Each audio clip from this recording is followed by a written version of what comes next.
উলাইকা কাল আনআমি বাল হুম আদাল উলাইকা হুমুল গাফিলুন।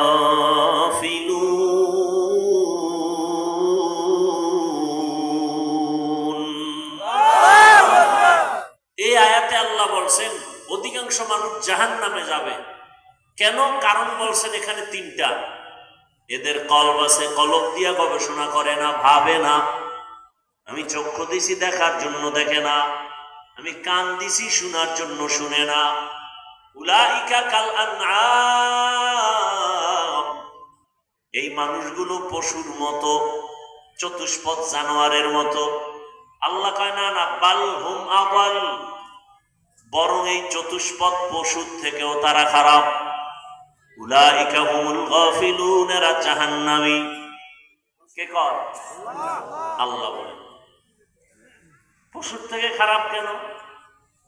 বাজারে যাবেন, একটা দামি ভালো মুরগি কিনবেন, 800 থেকে 1000 টাকা লাগবে, ঠিক নেই? ভালো একটা দামি ছাগল কিনবেন 15,000 থেকে 20,000। একটা গরু কিনবেন কত? 1 লাখ। আর আমার সোনার বাংলার আশরাফুল মখলুকেরা ভোটের আগের রাত্রে বিক্রি হয় 500 টাকা।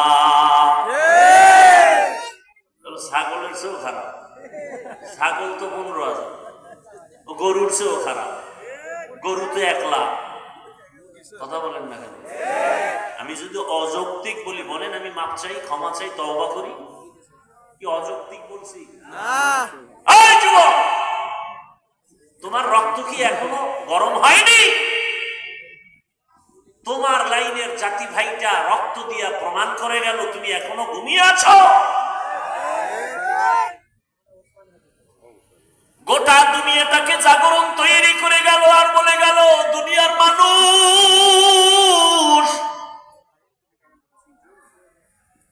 ওই লাইনের যুবক প্রমাণ করে দিয়া গেল, গুলির সামনে মাথা নত করি নাই, আর প্রমাণ দিয়ে গেলাম টাকা দিয়া দুনিয়ার পশু কিনা যায়, আমি হাতিকে টাকা দিয়া কিনা যায় না।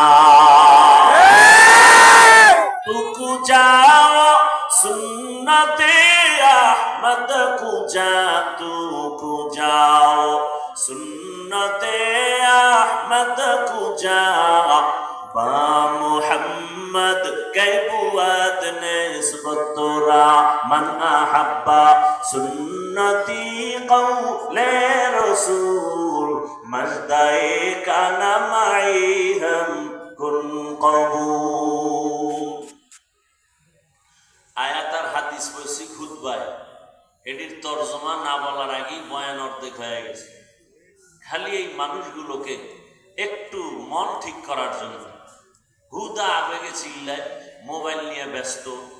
24টা ঘন্টা 24টা ঘন্টা 24টা ঘন্টার প্রতিটি মুহূর্ত মোবাইল